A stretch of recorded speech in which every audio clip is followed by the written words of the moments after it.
வணக்கம் நேர்களே, நான் உங்கள் ஆஸ்ட்ரோ பூர்ணா, எண்கணித ஜோதிடம் மற்றும் ஆன்மீக பரிகார ஆராய்ச்சியாளர்.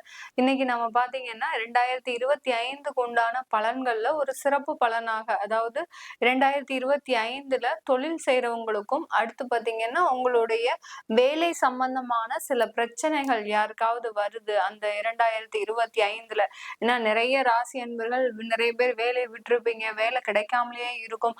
அந்த வேலை கிடைத்தாலும் அதுல ஒரு திருப்தியின்மை இருக்கும். இந்த மாதிரி எல்லாம் இருக்கும். தொழில் சம்பந்தமான சில விஷயங்கள் உங்களுக்கு தாமதமாக நடைபெறக்கூடிய ஒரு நேரங்கள்லாம் அவரவர்களுடைய தசாபுத்திப்படி சாதகமாக இருக்கும்.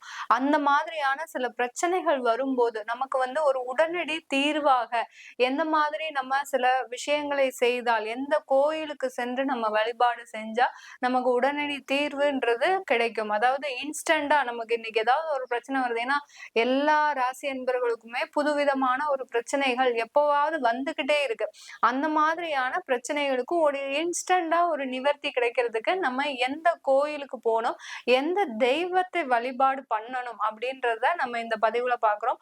அதே சமயம் கோயிலுக்கு போக முடியவங்க போகிறாங்க, இல்ல எங்களால வீட்டுல செய்யணும், என்ன மாதிரியான ஒரு வழிபாடு முறைகளை, நாங்க கடன் அதிகமா வச்சிருக்கிறோம், எங்களுக்கு கடனுடைய பிரஷர் அதிகமாக இருக்கு, அதுல இருந்தெல்லாம் நாங்க இன்ஸ்டண்டா நிவர்த்தி ஆகுவதற்கு எந்த மாதிரியான ஒரு தெய்வத்தை வீட்டுல வச்சு பூஜிக்கணும் அப்படின்ற ஒரு விஷயங்களை நம்ம இந்த பதிவுல பார்க்க போறோம். ஒவ்வொரு ராசி என்பர்களுக்கும் ஒரு ஷார்ட்டா என்ன தொழில்ல எந்த மாதிரி பிரச்சனை இருந்தா நீங்க இந்த மாதிரி பண்ணிக்கலாம் அப்படின்றத ஒரு ஷார்ட்டா நம்ம பார்க்க போறோம். அதுதான் இந்த பதிவுல ஒரு சிறப்பு பதிவாக. இது உங்களுடைய ஃப்ரெண்ட்ஸ் அண்ட் ரிலேட்டிவ்ஸ்க்கு ஷேர் பண்ணுங்க. ஏன்னா அவங்க அதே ராசி என்பர்களா இருக்கும்போது அவங்களுக்கு தேவையான தகவல்கள் இந்த பதிவுல கண்டிப்பாக இருக்கும். இதை செய்தீங்கன்னா கண்டிப்பாக உங்களுக்கு எல்லாம் அந்த 2025ல என்ன பிரச்சனைகள் வந்தாலும் தன்னம்பிக்கையோடு பயணிக்கக்கூடிய ஒரு மன தைரியம் உங்களுக்கு இந்த எல்லா ராசி என்பவர்களுக்கும் கிடைக்கும். இந்த சேனலை முதன்முறையா பாக்குறீங்கன்னா சப்ஸ்கிரைப் பண்ணிக்கோங்க. பெல் பட்டன்ல ஆல் ஆப்ஷன் சூஸ் பண்ணீங்கன்னா உங்களுக்கு அடுத்தடுத்து என்னுடைய பதிவுகள் நோட்டிபிகேஷனா வந்திருக்கும். எல்லோருக்கும் இனிய புத்தாண்டு நல்வாழ்த்துக்கள்.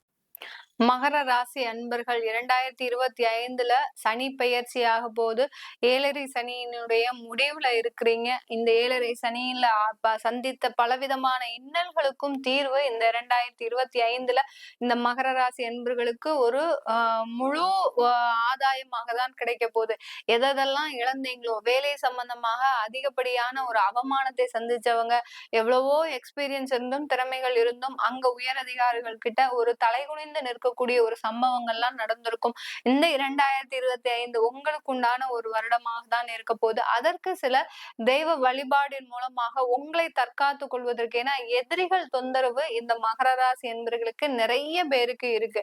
அந்த எதிரிகள் தொந்தரவுல இருந்து நீங்க உங்களை தற்காத்துக் கொள்வதற்கு உங்களுக்கு நேரங்கள் சாதகமாக இருந்தாலும் கல்லடிப்பட்டாலும் கண்ணடிப்படக்கூடாது அப்படின்னு சொல்ற வாசகத்திற்கு ஒரு இணையாக தான் அந்த நேரங்கள் சாதகமாக இருந்தாலும் கூட அந்த எதிரிகளின் தொந்தரவு இந்த மகர ராசி என்பவர்களுக்கு மிக அதிகமாக இருக்கிறதுனால இந்த 2025ல நீங்க வழிபட வேண்டிய தெய்வம், செல்ல வேண்டிய கோயில் பாத்தீங்கன்னா சென்னையில இருக்கக்கூடிய காளிகாம்பாள் கோயிலுக்கு நீங்க அதிகப்படியான ஒரு பிரார்த்தனைகளை வச்சுக்கணும். காளிய அதிகமாக பிரார்த்தனை செய்யுங்க. எந்த இடத்துல எந்த ஊர்ல பிரத்யங்கரா பீடம் இருக்குதோ, அதாவது பிரத்யங்கரா கோயில் இருக்கும், அங்கேயே பீடமும் இருக்கும். அந்த பிரத்யங்கரா கோயிலுக்கு சென்று நீங்க வழிபாடு பண்ணுங்க.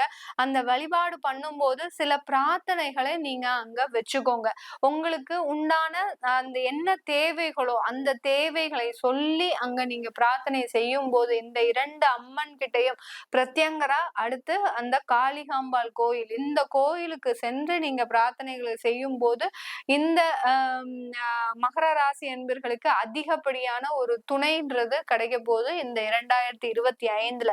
வீட்டுல நம்ம என்ன தெய்வத்தை வழிபாடு பண்ணலாம் அப்படின்னு கேட்டீங்கன்னா, வீட்டுல சனிக்கிழமை தோறும் திருப்பதி வெங்கடாஜலபதி பெருமாளை நீங்க மனசார பிரார்த்தனை பண்ணணும். அடுத்து இந்த திருப்பதி பெருமாள் தான் பாத்தீங்கன்னா உங்களுக்கு அடுத்தடுத்து வளர்ச்சியை கொடுக்கக்கூடிய ஒரு தெய்வம். அதனால இந்த திருப்பதி பெருமாளை வீட்டுல சனிக்கிழமை தோறும் வழிபாடு பண்ணுங்க. ஒரு துளசி மாலை கம்பல்சரியா போடுங்க. போட போட உங்களுக்கு இருக்கக்கூடிய பாவங்கள் எல்லாமே அவர்கிட்ட நம்ம சாத்துறோம். எங்க இருக்கக்கூடிய கர்மாக்களை எல்லாத்தையுமே அவர்கிட்ட கொடுக்குறோம். அப்படி இருக்கும்போது அவரே எல்லாத்துக்குமே பொறுப்பெடுத்து உங்களுக்கு உண்டான வளர்ச்சியை கண்டிப்பாக கொடுக்க போறார் இந்த மகர ராசி என்பர்கள். மகர ராசி என்பர்கள் நான் சொன்னேன் இல்லையா, இந்த காளிகாம்பாள் கோயிலுக்கு போகணும், இல்ல ஒரு பிரத்யங்கரா கோயிலுக்கு போகணும், இந்த மாதிரியான உக்ர தெய்வங்களை வழிபாடு பண்ணணும். இது தவிர நீங்க என்ன பண்ணலாம் அப்படின்னு கேட்டீங்கன்னா, மலை மீது இருக்கக்கூடிய தெய்வ வழிபாடு பண்ணலாம். எந்தெந்த ஊர்ல எல்லாம் மலை இருக்கோ அந்த இடத்துல போய் நீங்க மலை ஏறும் போது நடந்தே செல்லணும். நடைப்பயணமாக சென்றீங்கன்னா கண்டிப்பா உங்களுடைய பிரார்த்தனை நிறைவேறும். திருவண்ணாமலைன்றது பாத்தீங்கன்னா கிரிவலம், அங்க மலை மீது கிடையாது. அதாவது லக்ஷ்மி நரசிம்மர் கோயில், அதாவது ஷோலிங்கர் நரசிம்மர் கோயில், அடுத்து திருப்பதிக்கே மலையில நடந்து செல்லக்கூடிய ஒரு வாய்ப்புகள்லாம் இருக்கு. அந்த மாதிரி போலாம். இந்த மாதிரி மலை மீது இருக்கக்கூடிய ஸ்தலங்களுக்கு நடைப்பயணமாக சென்று உங்களுடைய பிரார்த்தனைகளை நிறைவேற்றினாங்கன்னா கண்டிப்பாக இந்த மகர ராசி என்பர்களுக்கு மேலும் மேலும் வளர்ச்சிகள், அந்த எதிரிகளினுடைய தொந்தரவுகள், கடன் தொந்தரவுகள் எல்லாமே குறைவதற்குண்டான ஒரு வருடங்களாக தான் இந்த 2025 இருக்க போது மகர ராசி என்பர்களுக்கு. இந்த தெய்வத்தின் பிரார்த்தனையின் மூலமாக உங்களுடைய வளர்ச்சியை மிக சுலபமாக அடைய போறீங்க. அதற்கு நாமும் மிக ஆத்மார்த்தமான ஒரு பிரார்த்தனையை செய்வோம். உங்களிடமிருந்து விடைபெறுவது உங்கள் ஆஸ்ட்ரோ பூர்ணா. நன்றி, வணக்கம்.